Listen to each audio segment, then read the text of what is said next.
We're wired as men to be in tribe. We're wired to be hunters and gatherers and warriors and out there doing this thing together with other men. But nowadays, men are so isolated. We're so separated. We think social media, we think scrolling on Instagram or, just zoning out on YouTube is connecting. It's not. But once a man takes that, you don't have to convince him. Because my timeline for Integration Nation, once the guys got there, they're still posting pictures. They're still posting, this has been a week and a half.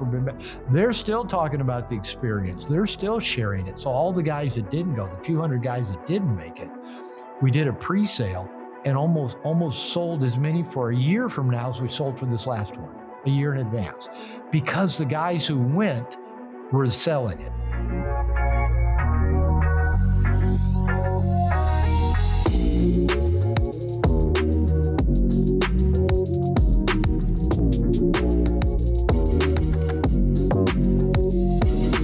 Let's impact some men today. I think we're going to do a great job. Welcome back, everybody, to another episode of the Modern Man Podcast, where we are on a mission to connect men in pursuit of their potential. Join us as we embrace discomfort, cultivate community, and put wind in each other's sails. Now, before we jump into the episode, a very special one, I might add, I want to make sure that you hit that like button, subscribe button, and share this podcast with other men that you know will get value from it. Speaking of spreading value, men, I encourage you to check out the Noble Knights Men's Group, where you can find the support, accountability, and mentorship you need to achieve your goals. Join us and become a part of a community of like-minded men on a mission to improve themselves and increase their capacity for life. And I'm excited to get some wind in our sails from my guest today. It is an honor to have best-selling author, renowned therapist, coach, speaker, and educator with 40 years of professional experience in relationships and personal development. Without further ado, Dr. Robert Glover on the podcast. Dr. Glover, thank you for taking the time. Thanks for the invite. Good to be here. Good to chat with you a little bit before we started recording, getting to know you. I love the work you're doing. I love the work you're doing. I'm happy to put some wind in your sail and their sails. So I'm full of wind. So I'll help people along. My wife would tell you the same. I got a lot of wind coming out of me. I'm not going to tell you what end it's from, but yeah, we don't have to. We don't have to get real intimate right off. We can save that for a little bit later. All right, work ourselves in. I usually ask the guests to introduce themselves at the beginning of the episode, but you're a guest that needs no introduction. So the question will be similar, slightly altered in the sense of, how do you introduce yourself when you enter a room and no one knows what you do? Well, if somebody asks what I do, that's such it's too long of a story. So I usually just tell them I sell shit on the internet, because that's pretty much it. But I've written books. My background in education is marriage and family therapy, but I don't really do marriage and family therapy anymore. Primarily, 100% work with men. I teach online classes. I do retreats and workshops. I'm a speaker. I've got a men's community. So I do a lot of different stuff, but I sell it all on the internet. So it's just easier to say I sell shit on the internet. But I like that. Boil it down. I work with men, and I phrase it with different words than what you use, but we're doing the exactly same thing. We're building community with men, empowering men, helping them level up to the best version of themselves, live their best lives. All those areas of, health, happiness, relationship, sexuality, work, career. So, you and I we're talking to the same audience. I love that. And I'm more or less a follower of the path that you've laid out for so many other men. And you mentioned writing. Your book, No More Mr. Nice Guy. It was given to me, and it found me in a place that, if I'm being honest, on the outside looking in, a lot of people would have thought my life was going great. On the inside, there was a lot of dissatisfaction, and frustration with life in general. When I read your book, it became clear and evident that I was operating in the realm of a nice guy. And just based on how many people I've spoken to, I was going to show the book here physically, but I don't have it because I've given it to somebody else. I've had this habit of giving. I'll forgive you. I'll forgive you for passing it around. Well, I've probably bought the book multiple times because anyone who lets people borrow their books recognizes you rarely get it back. Yeah. But I will always give the book because of what it's done for me and what it can do for someone else. So clearly, there is a demand for this, and there's a lot of men who find themselves in that same area. What was it that inspired you to write the book No More Mr. Nice Guy? I know it was a long time ago, but take us back to when you recognized this is a problem and I need to write down this playbook to help men navigate these troubled waters. Yeah, I wish it was that simple that I just realized it was a problem. The more honest answer is my then wife, my second wife, threatened to leave me. Basically, is what got my attention. That was the big stick, and she basically said to me, everybody thinks you're such a nice guy, but you're not. You're passive aggressive. You're dishonest. I can't trust you. You don't follow through. You hurt me. You embarrass me. And she said, I'd rather be with a jerk. I'd rather be with an asshole because I know an asshole is going to treat me bad all the time. You treat me Mm, well, and then you don't. She said, you need help. And I was thinking, I need help. You're the one who's unhappy all the time. You're never in a good mood. You're moody. You don't want to have sex anymore. Nothing's ever good enough. I give, I give. It's never enough for you. I thought, well, I didn't want to lose her. She was very attractive. I thought, I'm not going to get another one like that one. So, and I was really very unhappy in the marriage. We're only about 2 years into our marriage, and I wasn't at all happy. But I thought I don't want to lose her, so I went looking for help, and she told me, "You're a sex addict. You need to go to sex addict recovery." Well, mainly because I wanted to have sex with my wife, and she pretty much said on our honeymoon, said, "Aren't you glad now that we're married, we don't have to pretend to like sex anymore?" I thought, wait a minute, I wasn't pretending, but I was a yeah. nice guy, right? I can fix this. I can make it better. And so I went to a 12-step group for sex addicts and quickly found out I wasn't having enough sex to be a sex addict. But for the first time in my life, really, I had a men's group. That's what it was. It was all guys and some pretty hardcore guys with some, hardcore stuff going on in their life. And for the first time in my life, I started being vulnerable. I just started opening up and revealing me, thoughts, feelings, wants, things I'd done, the impulses I had. And it felt good. I'd never done that before. I grew up in a fundamental Christian church. I had 2 degrees in religion, grew up with a critical father that, tried to, always hide. I grew up during the angry feminism of the 60s and 70s where I didn't want to be like the bad men I heard women complain about. My mother raised me to be different from my father. So I just hid everything that I thought might get a negative reaction from people. So in that group, I started Mm, revealing me. I got a therapist. Very first session I had with this therapist, she taught me about boundaries. Now, I was already in my mid 30s. I had a PhD in marriage and family therapy. On my second marriage, I'd never heard of boundaries before. Now, I don't know if this therapist did that in every first session that she had with a new client, or she looked at me and said, this guy needs the boundary talk. So I learned about boundaries. Months later, I joined a men's group focused around sexual shame. I was in that for a number of years. I was in that group when I wrote No More Mr. Nice Guy.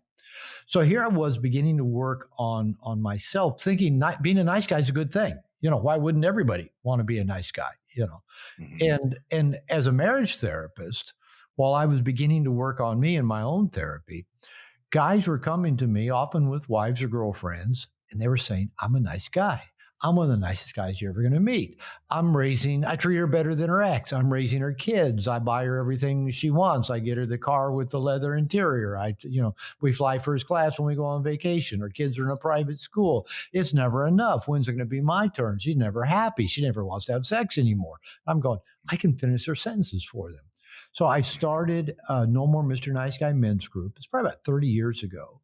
Met every other Wednesday, and I just started writing for them. I had no intention of writing a book. I was just learning about stuff about nice guys and where it came from, um, how what our similarities were, maybe how we were different, how to do things more effectively. I just kept writing, and over a yeah. period of about 6, 7 years, the men kept saying, "Robert, you should write a book. You could go on Oprah. This could be a bestseller." And um, and so I just kept writing, and finally, did turn out to be a book. Took me about 3 years to get it published.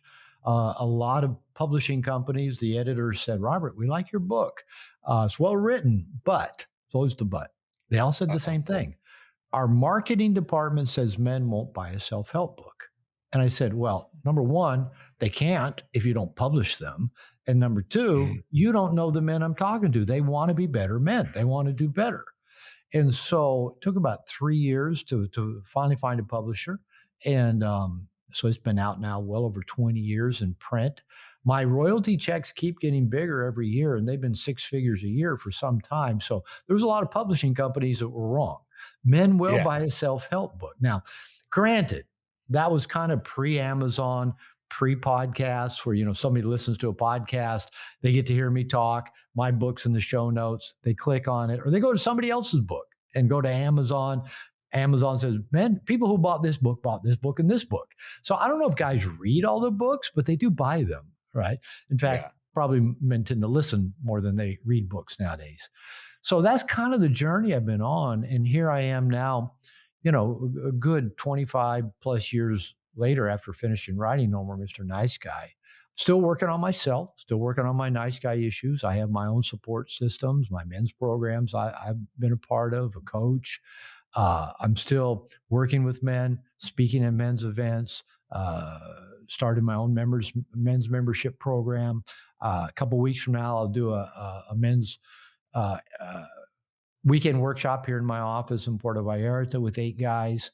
So I'm still just deeply involved in the work 'cause I love it. I love connecting with men, love Mhm. supporting men, love talking to men like you on programs like this. So that's Yeah. what I've been doing for the last 30 plus years. Once I kind of started getting an inkling of this, being a nice guy maybe wasn't necessarily a good thing. Yeah, maybe not the greatest thing ever. I told my wife, I'm like, yeah, no, I'm a recovering nice guy. And she like made a face like, what are you talking about? She like, it's like, I have a hard time telling people no. And she's like, you have never had a hard time telling me no. I said, I had to work on that a little bit, but I feel like I know the answer to this question, but quick side note, you mentioned working on yourself. Do you feel like the work is ever done? No, no. It's like, I mean, you look like you go to the gym. That'd be like, let me asking you, man, is that work ever done? Yeah. When are you going to finish up doing your gym work and be done? I mean, I'm 69. I still have to go to the gym. I still have to have my men's groups. I still do my morning pages and meditation. I still have, surround myself with good men. Um, I still watch my stuff come up. I mean, I've just before I got on the call with you, um, my wife was at the kitchen cleaning some chicken for some soup she's going to make, and I went in to make myself a protein smoothie, and just about to get on the call with you. And she was quiet. She's just she was and there's that part of me that when she's really quiet like that, I go, what now? What I do? And Mhm. it's in my nervous system. I took a breath, just grounded myself, and I thought, I know she got a busy afternoon. She's probably preoccupied. But I noticed my inner nervous system going, I got to ask her what's wrong. I got to fix it. I didn't. Right. Yeah. I've grown enough that I just, all right, whatever's up was ever up. I don't have to assume there's even anything wrong or she's mad at me. But again, that's my go to. Right. So I finished my smoothie and she was, working on her chicken soup and she, made herself some tamales to eat. And I said, I'm going to sit at the, I said, I'm going to sit at the bar. There's clothes folded on all the bar stools. So I'm going to go sit at the table outside. She goes, okay. And so she came out, sat down, kind of started petting the dog, eating her tamale, better mood. And then and she got up to go take a shower and said, thank you for sitting down and having lunch with me. I go, well, the same. So, and then, about when she's about to go, I was a little bit late getting on the call. I went to give her a hug because she was leaving. And she said, I'm sorry about last night. She'd started a fight with me last night. And Mm. I said, I understand you're in pain, that you're hurting about something. And so but by me being grounded and solid, I didn't get pulled down a rabbit hole. The rabbit hole Yeah. that in years past, oh, something's wrong. She's upset. I've done something wrong. I'm in trouble. I got to fix it. I would have jumped right into that stuff and probably made it worse. But by me Yeah. just soothing myself, not following my nervous system reaction, responding rather than reacting, as Viktor Frankl talks about. Within minutes, she's thanking me for sitting down and, while she ate her lunch, giving me a hug with tears in her eyes, apologizing for last night. And so we had just a nice little chat because I didn't go into my nice guy pattern. But it's a Yeah. work in progress. I'm not done And yet. I know a lot of guys can relate to that. I literally have these same triggering in terms of if my Mm. wife has a look on her face and That look. we want to fix it. Yeah, we know the look or we know the silence. The silence Yeah. could be so loud at times, and Yeah. it's like, "Hey, is everything okay?" And you wanna check in because your nervous system wants to make sure you're safe, and you're always trying to arrange things, and it Exactly. can actually be a detriment to us. As a matter of fact, there was a study published in the Journal of Social and Personal Relationships in 2010 and examined the effects of self-sacrificing behaviors, saying it often associated with nice guy syndrome in relationship satisfaction. The findings suggested that individuals who suppress their own needs to avoid conflict may experience decreased relationship satisfaction and personal well being. So, this has a negative impact on us, Oh, yeah. and we're trying to be nice. Talk a little bit more about why this nice guy syndrome, first, what nice guy syndrome is, and why it actually might have the opposite effect that we think. Yeah. You know, my theory of where this comes from. Now, a lot of men who would identify as a nice guy. Yeah, I'm the pleaser. I'm the conflict avoider. I give to get. I try to go along to get along. I don't have any boundaries. I don't want to say no. Don't want anybody upset with me. All those kind of nice guy traits. The truth is, many of us, maybe just our natural temperament is to be pretty easygoing. Maybe to go along to get along. My mother, who'll be 90 this May, at times when I, as an adult, was dating a woman, my mother would say something to the woman like, Bobby never did like conflict. And I'm thinking, who the fuck likes conflict? I don't. Why is that such a revelation that as a kid, I didn't like conflict? And, Yeah. but I tend to be attracted to women who do. I tease my wife, oh, you love to fight. You love to fight. And she does. She'll pick a good fight. And Mhm. so I've had to learn to learn to be a good fighter. But I don't like conflict. It's my temperament. I thought, well, why can't we just say, hey, this is bothering me. Can we talk about it? Talk about it rationally. Find a solution, and we're good. That makes sense, right? Can we just do Yeah. that? No. We got to come around about side passive aggressiveness, these blows, that blows, silent treatment, withdraw. Oh yeah. So I think for a lot of men, and for me, that's our natural temperament. Hey, we're easy going, right? Now, what I think happens for many men who identify as nice guys is my theory is at a very early age. I'm talking about weeks old, months old, years old, before our brain is fully functioning, before the prefrontal reasoning part of our brain is online. That doesn't finish wiring up to about age 25. That's why men do so much stupid stuff when they're like 17, 18 years old. We don't make good decisions. But the part of our brain that's fully online is the amygdala. It's down on the brain stem down here. That controls survival, fight, flight, freeze. It controls respiration, heart rate. The theory is, and this theory has been part of psychological theory for quite some time, is that it also stores up emotional memory, not picture memory, like, oh, I can remember seeing this as a kid, or not Mhm. word memory, where we go, oh, that person said this and I felt that. Emotional memory, just like almost like I've got my pit bull Nala, and she's just a sweetheart of a dog. But if I kicked her every time she came around me, she would have an emotional internal. She would be jumpy. She'd be hesitant. She wouldn't come around me. Right? That Mhm. would she wouldn't. She doesn't have to think about that. It would just be in her nervous system. So, what happens to us as infants is so much of our early life experience, whether we're cold and nobody wraps us up, we're hungry and we don't get fed right away, we mess in our diaper and nobody comes and changes it, we have a belly ache, an earache, or our parents are fighting, or they're yelling, or they punish us, or they spank us, or shake us. It could be any number of things. It might be just they were busy and kind of neglectful. It might have been they were addicted and in trauma. Could be Mhm. A child always internalizes that's about them. I'm the cause of that. They don't think it, but emotionally they internalize it. We also internalize a grandiose belief. The other side of that coin is if I cause it, I can fix it.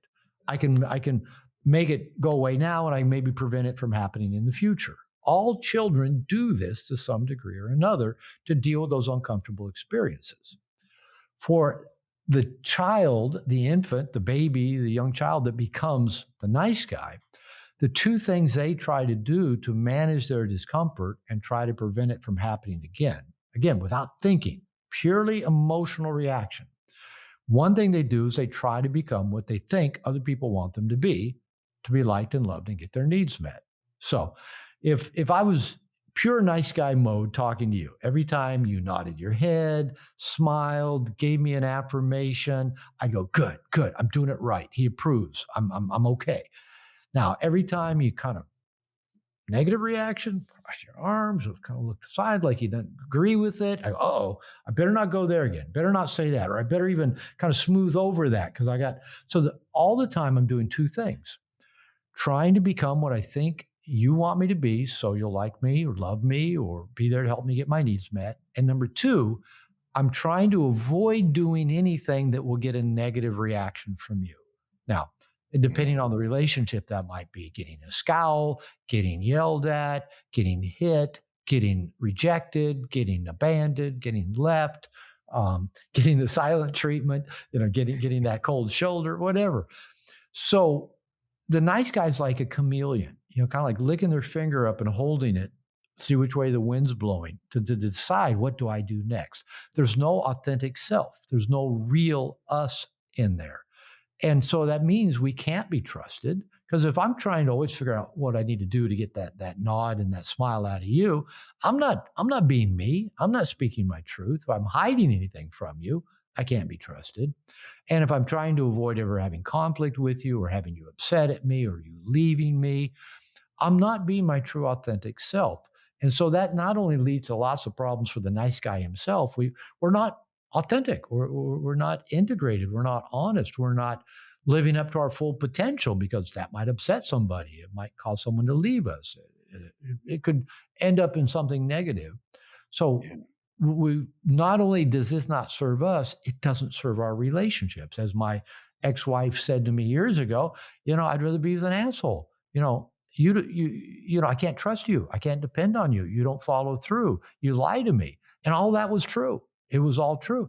I mean, when I got divorced in my 40s and started dating and dated a few nice girls who were like me, right? Like how I was.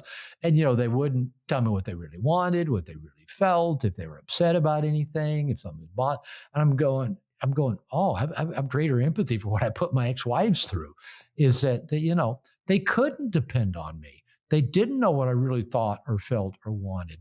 I didn't have boundaries. I couldn't say no. I couldn't say yes to me. And all of that has a big detrimental effect on relationships. Yeah, no, 100%. And of course, your partner could feel that, and it could be hard for guys to put that two and two together. And I'm curious for anyone who gets it and they said, "Okay, it's time to be my authentic self. I've been the nice guy for too long."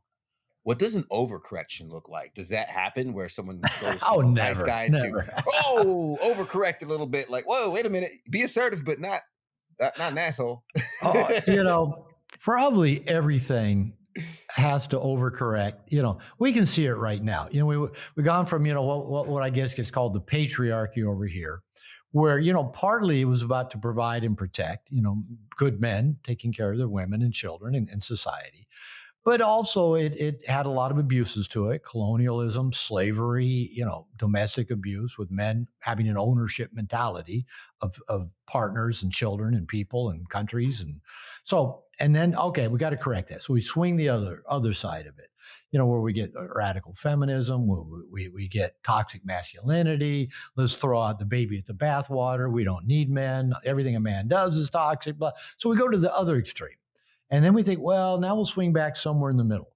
But the truth is, we have to find something that's not just a tipping point between two toxic extremes. We have to learn how to do something different, learn to soothe our anxieties, release our shame, be more conscious, have healthy support systems.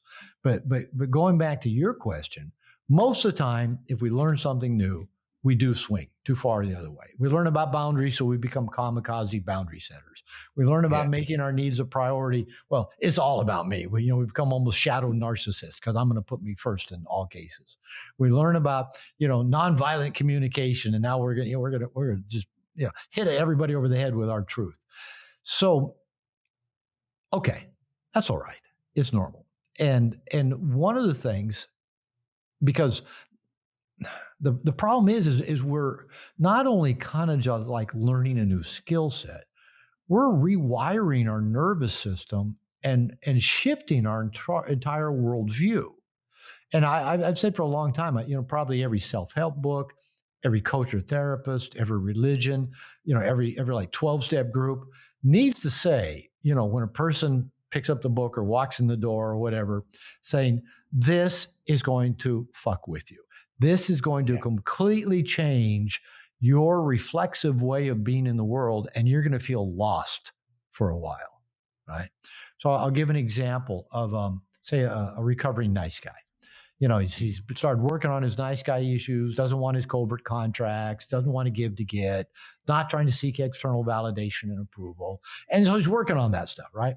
And let's say, he's walking up to the steps to an office building and goes to open the double doors and notices there's an attractive young woman behind him. So he steps aside, holds the door open for her and says, after you. And she walks in and then he goes, fuck.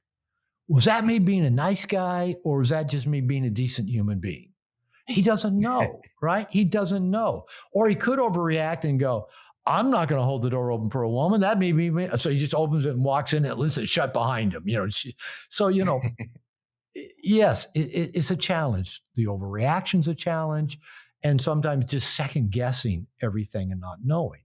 That's, for example, like if like you have an addiction problem, whether it's drugs, alcohol, gambling, sex addiction, whatever, and you go to like a 12-step program, there's going to be guys that are going to meet you at the door. They're going to start giving you brochures. They're going to give you a schedule for all the 12-step meetings in that area coming up. They're going to get your phone number. They're going to meet you for coffee afterwards. They're going to encourage you, hey, man, come to 90 meetings in 90 days. Get a sponsor. They're going to really just pull you into a different way of being. I mean, a church might do the same thing. You walk in the doors, they befriend you, they invite you out to do stuff. They invite you to this group. They maybe have you set up a Bible study with you. They start basically giving you that new model of viewing self and the world. Yeah. And what happens with a lot of self-help books or programs is people will get a little bit of information and they've got no way to really integrate it into their life. And that's why you and I, we've seen this. We're both big fans of having some sort of community. Since I primarily work with men, you primarily work with men, men's group, men's program, retreats, online, communities, because we need that support system of other people who are working on similar issues, who understand the issues we're working on. And hopefully some of them are a little bit further down the road than what we are. Yeah. And we can go to them for advice, or we see them as a role model. And then as we work on ourselves through trial and error, we overcorrect on some things, we overthink on other things, we begin to learn in a safe, supportive community that also can hold us accountable. And then when we have role models, and so as we grow, then there's other people coming in behind us that now all of a sudden they're looking up to us because we've been in it for a while. Now, does that mean any one of us have the answers, or say, here's how you do it, or do it my way because that worked for me? No, everybody's different. But as we build community, I as a therapist, I've worked with men one-on-one, for years, until I realized men do better in men's therapy groups than they do one-on-one. Because like if you came to me for therapy years ago, back when I was in private practice, we're a couple dudes, and guess what? We would get into our heads talking about stuff. Yeah, we'd probably talk a little bit of sports to get us going, and then we would talk about what's going on in your life, and we'd be in our heads about it. But you come into my men's group, And all of a sudden now, who you are amongst other people starts to show up. Your behaviors, your tendencies. Maybe you tend to be quiet and don't really interact. Maybe you come on as a know-it-all. Maybe you're the guy that cracks a lot of jokes to deal with his anxiety. Maybe he's always, you're always giving advice, giving something. Those patterns show up in the group. And now we can start seeing where's where's our nice guy syndrome manifesting and in what way. Now we can start getting feedback. We can start learning from other people. We can start revealing things about ourselves we've never revealed, and nobody thinks we're bad. And other people reveal stuff that they have a lot of shame about. And we go, I don't think you're bad. And oh, maybe I'm not bad either for that same thing. So all of a sudden, everything just gets put on steroids. Probably the difference between you going working out at yourself at the gym versus having a trainer or being in a group of men where y'all are supporting each other, challenging each other, making sure you show up on time and get it done. So we men need that kind of connection in terms of to help us learn from our overcorrection, right? Yeah. And learn from our undercorrection and learning a new paradigm, a new roadmap for how we want to be in the world. So yeah, overcorrection is normal. It's to be expected. But if we're doing this stuff by ourselves, we have nobody to help us sort that out. We got other people around us who are on a similar journey. We're working together. We're tribe. So I'm just such a big fan of that model. If iron sharpens iron, so does one man sharpen another. But if you're a man and you're alone or listening to this, then who sharpens you? What's going on, guys? Ted Phaeton here, host of the Modern Man Podcast, also founder of the Noble Knights Mastermind Group. And I'm just out here encouraging you to find your circle. Maybe you're on a personal growth journey and nobody around you understands the new mentality that you're possessing. That's okay. You can find an online community that will pour into you, will navigate your goals and navigate your obstacles, share their experiences, resources, and more. Join the Noble Knights Mastermind Group and try us out for free to tap into a community of men helping each other scale up and reach their goals. Check out themodernmanpodcast.com. I feel as though when the guys speak about the weekly calls that we do, the community, how they look forward to it. And I can almost equate it. I don't know what it feels like, but when women say, oh, taking their bra up at the end of the day, it's like the best feeling. But it's almost the way the men describe it. It's like, man, I've been waiting all week for these calls. Or if they I've never heard anybody put it that way. I love it. That's probably how a woman feels, especially a big-breasted woman. When she's taking off that thing, it's like, oh. Just like that. Just like that. Well, when I for the last few years of my private practice, when I was up in the Seattle area before I moved to Mexico, I was leading 5 men's groups a week, and Microsoft was there, Amazon was there, so a lot of dudes with poor social skills and good health insurance, and so I had a lot of men that I was working with in the groups, and sometimes I'd need to be away for travel or something, or I got sick, and I was always afraid. Well, if I miss a week and I'm not there, they're all going to go, oh, this was kind of nice to have a week off. I didn't have to go to group. I don't think I'm going to keep. I would always have this fear that everybody was going to quit group if they had a week off, because they were going to be so glad that they realized, oh, this is kind of nice having my Wednesday night free. Mm-hmm. Opposite, I'd come back the next week and I go, oh, without exception, man, I miss this. Oh, I mean, that's hard when you're not here. Oh man, or maybe if they'd been sick and missed 2 or 3 groups. Oh man, I'm so much missing you guys. Guys, here's the thing about us men, and I know you've seen this. When I launched Integration Nation in July of 2023, it's primarily a virtual program, but we had our first annual conference a week ago in Playa del Carmen, Mexico. And, we kept it pretty small to start. Let's do 50 guys. And mainly, I just wanted men to get a taste of what it feels like to have that person-to-person, go deep, really get to know other men. We had classes, but we practiced together. We socialized together. We laughed. We danced together. We danced in Integration Nation. Good men dancing badly. And so, I'd be pumping up the music, whether it's Eminem, whether it's Pitbull, whether it doesn't matter, Avicii, and we're up dancing. And you know what? I knew that once these men got a taste and a flavor of that, they'd be hooked because I've had that. If a man's never tasted what that feels like, never gotten that flavor of having a weekly men's group, of having a men's program, of going on a retreat, it's really a challenge to talk them into it. No, believe me, you're really going to like it. It's going to feel really good. And, and so many men told me, I came here not expecting much, not thinking I'd kind of keep to myself. And they were the ones up dancing, bumping asses with other men, going out at night, having a good time. So we're wired as men to be in tribe. We're wired to be hunters and gatherers and warriors and out there doing this thing together with other men. But nowadays, men are so isolated. We're so separated. We think social media, we think scrolling on Instagram or, just zoning out on YouTube is connecting. It's not. It's not. But once a man tastes that, you don't have to convince him. Because my timeline for Integration Nation, once the guys got there, they're still posting pictures. They're still posting, this has been a week and a half or they're still talking about the experience. They're still sharing it. So all the guys that didn't go, the few hundred guys that didn't make it, we did a pre-sale and almost sold as many for a year from now as we sold for this last one, a year in advance. Wow. Because the guys who went were selling it. They were the ones. And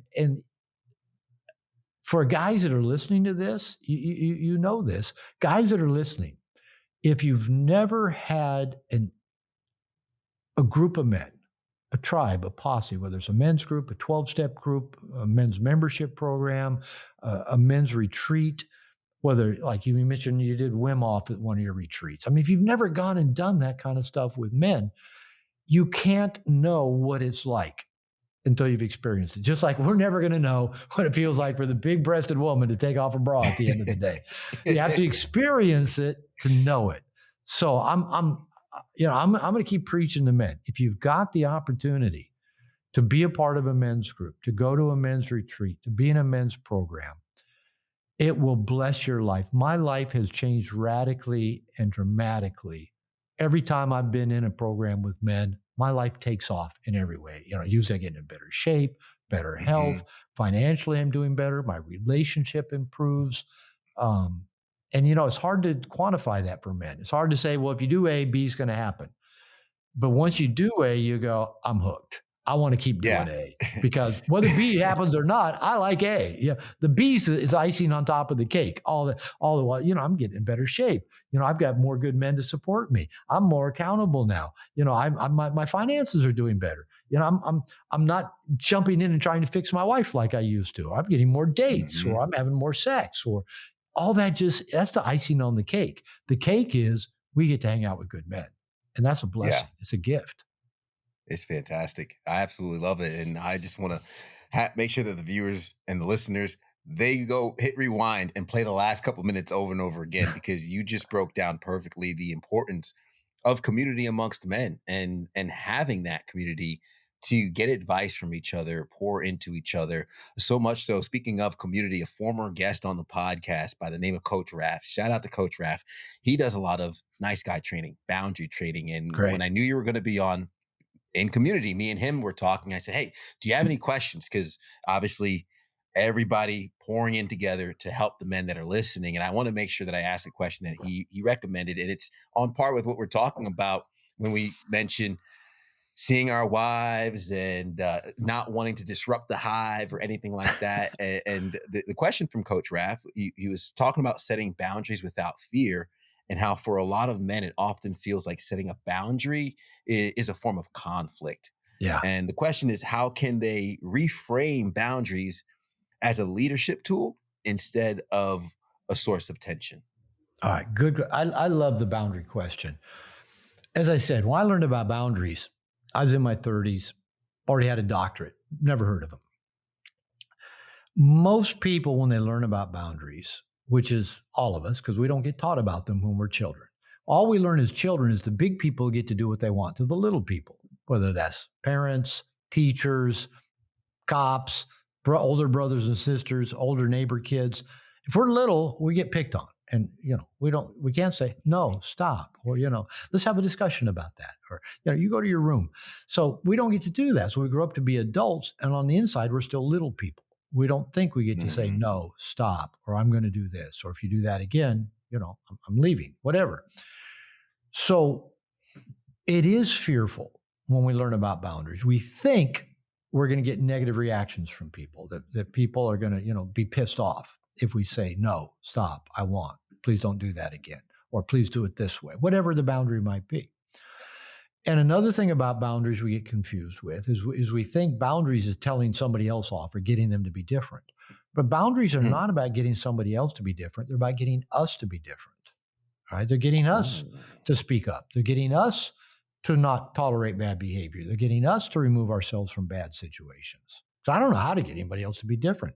Again, with a doctorate in marriage and family therapy, I don't know how to get anybody else to do what I want them to do. Haven't figured that one out yet. Yeah. So it's not about getting someone else to be different, it's about getting us to be different. And the thing that I think is surprising to most people is that boundaries are actually the most effective tool for letting people get closer to us. Because if you Hmm. think about this, if you've got no boundaries, if you can't say no, stop, or go home now, or I'm getting off the phone, whatever, if you can't set a boundary, you're going to do one of two things: either avoid people altogether, which a lot of men do, and or just build a lot of walls between you and other people where you just keep everybody basically at a distance. You don't let them get close.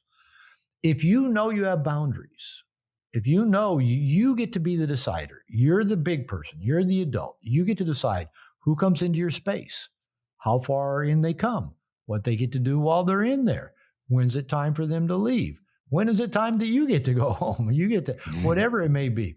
If you know you can do those things, you can risk letting people come in.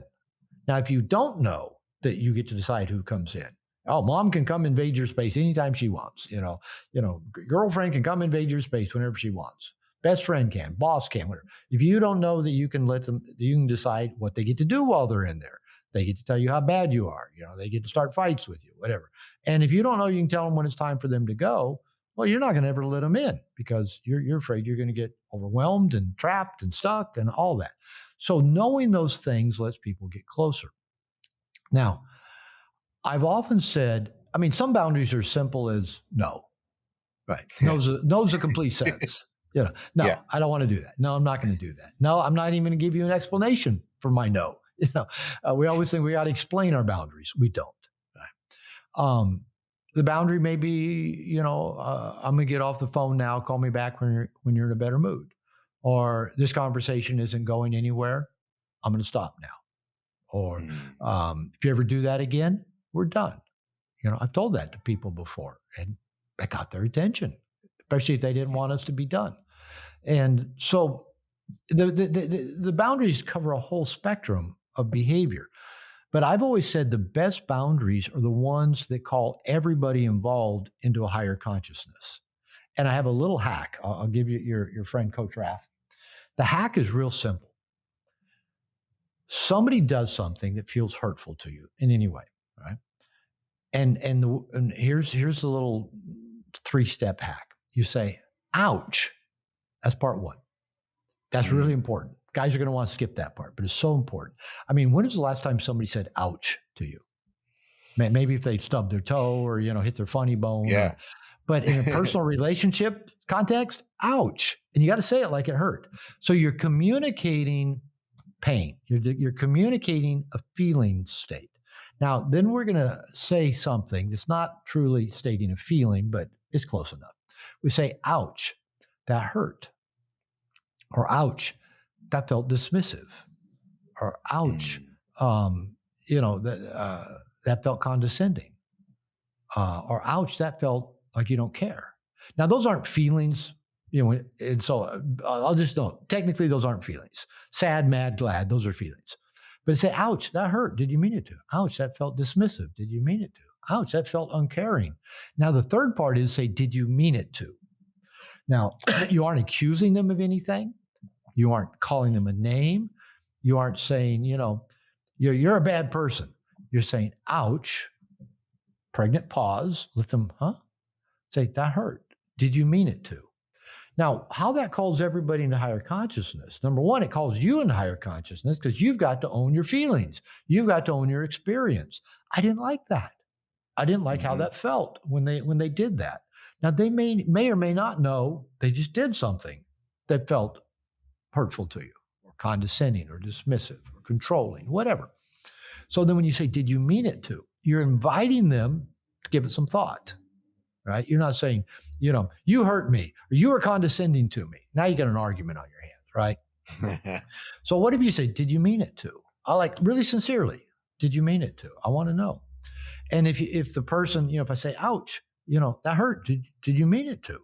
You give some thought, say, no, man, I'm sorry. I didn't realize I hurt you. My apologies, right? So you get some awareness that that thing you did was hurtful to me. And maybe you even get some awareness, go, maybe when I do that with other people, it's hurtful too. So you got some higher awareness. Or maybe I say, that hurt. Did you mean it to? Excuse me, got the tickle coming on. And then you go, you know, maybe I did. I have been, this thing's been bugging me. And then you go, oh, just tell me about it then. Don't do this to me. Just tell me what's bugging you. So now you have a Mhm. conversation. What was bugging them? They came out in a passive aggressive way. Now, maybe the third response they have is go, you're such a baby whining all the time. Man the fuck up. Quit crying. Wah, wah, wah. I don't hang out with those people. If that's their response to my ouch, to my boundary, that they call me a big baby or tell me I'm too sensitive, I don't hang out with them. And, I made a decision 20 something years ago while I was married to my second wife. I made a decision I wasn't going to let anybody treat me bad again, ever. Now, people are human. They're going to step on our toe and not know it. That's my job to let them know they stepped on my toe and it hurt, right? There's my responsibility to set the boundary. But if you set boundaries, there's professional boundary invaders out there. I didn't talk to my mother and father for 15 years. It wasn't, Oh, I man. got reconnected with my dad before he had a stroke and died in '09. And when my dad had the stroke, I hashed everything out with my mother. And like I said, she can be 90 in May, and we now have a loving boundary relationship, but we didn't before. I was her son. I belonged to her. Therefore, I should. I should listen to her complain about my dad whenever she wanted to complain about my dad. That was the boundary I started setting with her. And because she didn't think I should set that boundary, she just pushed through it every which way. That's a professional boundary invader. The professional boundary invaders think you are violating them when you set a boundary on their violating behavior, right? So Yeah. I don't hang out with those people. If people cannot hear my ouch and at least respond to it with a little bit of thoughtfulness, I don't want to hang out with them. And I don't. I have nobody in my life who treats me badly. My wife and I had that conversation just a couple of weeks ago. She was talking about a friend of hers that repeatedly does certain behaviors that she doesn't like. And she'll talk about it with them, but they just happen again. I go, you notice I don't have anybody in my life who doesn't treat me well. And she goes, you're right. You have a Mhm. lot of people in your life and they all treat you well. That was a conscious decision I made 20 something years ago to not let anybody treat me badly. And the way you get there is through the boundaries, I love inviting it. self and other into higher consciousness and finding out, is this person capable of having an open, caring conversation about interpersonal behavior? Because we all do hurt each other from time to time, but we need to be Mhm. able to communicate about that and draw lines when necessary. And the ultimate power to set a boundary depends on our willingness and ability to remove ourselves. If we can't remove ourselves or won't, either a little bit or a lot, whatever's needed, we Yeah. cannot set a boundary. Absolutely. I've seen this with my wife and the dog playing, and the Oh, dog yeah. likes to tug on the rope. And if she nips my wife's hand, she goes, "Ow!" And the dog drops the rope, like, "Sorry." But that's Mhm. the boundary in practice, and that "ow" is letting them know that they hurt you. That's a And just like beautiful you mentioned, example. Yeah. yeah, I've said to my friend, we were going through. It was a couple month period of a continuous conflict, and the best way I articulated it, I said, if this is how our relationship's going to be, you're going to lose me because I will not continue to engage in this. Yeah. Um, and that relationship has healed. Um, Speaking of boundaries, my calendar is a boundary that's already telling me we're up on Uh-oh. time. I managed to give us a Uh-oh. little bit more. My wife said I should have blocked out my whole afternoon, and I'm going to regret that because I don't want to rob My our my viewers of. my coach always says one thing I love about my coach is when your woman's telling you something and you're disagreeing, you're thinking she's wrong, blah blah blah. He always says, Yeah, ask, where might she be right? Where might she be yeah. right? So I had to do that last night when my wife and I had our disagreement. I realized she was in pain and she might be right about something. And your Mhm. wife was right. We should have taken more time.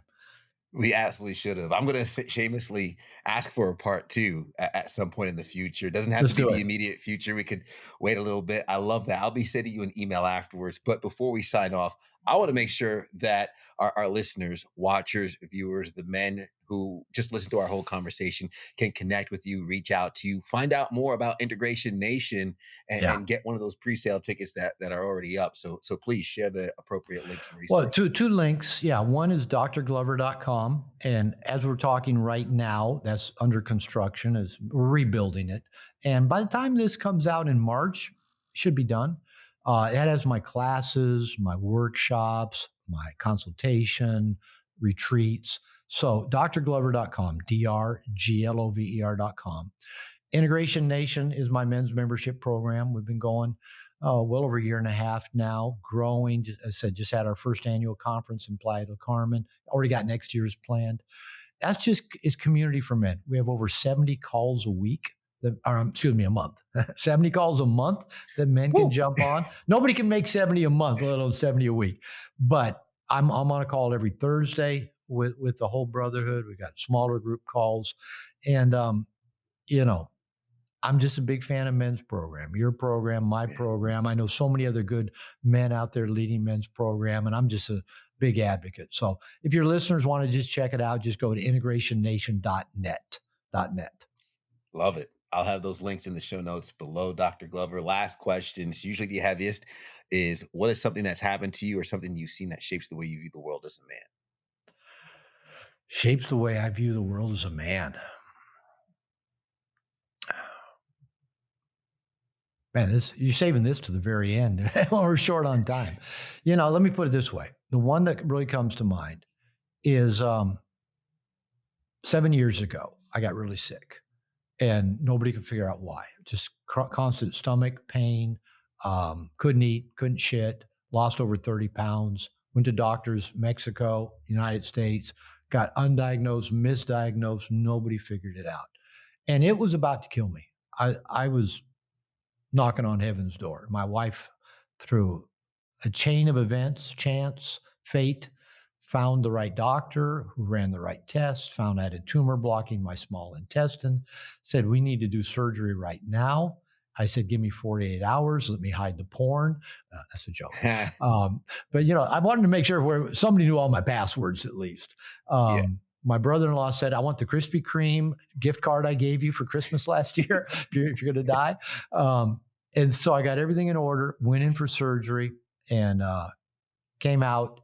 And I'm in, the recovery room, anesthesia wearing off, and I'm looking at the ceiling, going, number one, I'm alive. Number two, I'm back. I felt normal again for the first time in Mm, months. And when you've had a near-death experience, you're playing on house money after that. Everything's gravy. So it's like, just go for it. Just go for it. And so there's a lot of great teachers and philosophers basically said, deal with death. Carlos Castaneda says, keep death at your left side. Kurt mhm. Vonnegut wrote, all creativity involves a dance with death. We got to deal with that fear of death, because once we conquer that fear of death, what else is there to be afraid of? Nothing, except your woman mad at you and not talking to you. That. We'll work on getting over that fear. Well, renowned therapist, coach, speaker, and educator with over 40 years of professional experience in relationships and personal development, author of a book that's changed my life, No More Mr. Nice Guy, Dr. Robert Glover. Thank you so much for being on the podcast and taking the time. Thanks. Let's do it again. Absolutely. I will be sending an email right after this later on today, but I'm going to really quickly recap some of the gems you left along the way because I know a lot of listeners are either driving, cleaning, working out while listening. Everyone thinks you're a nice guy, but you're not.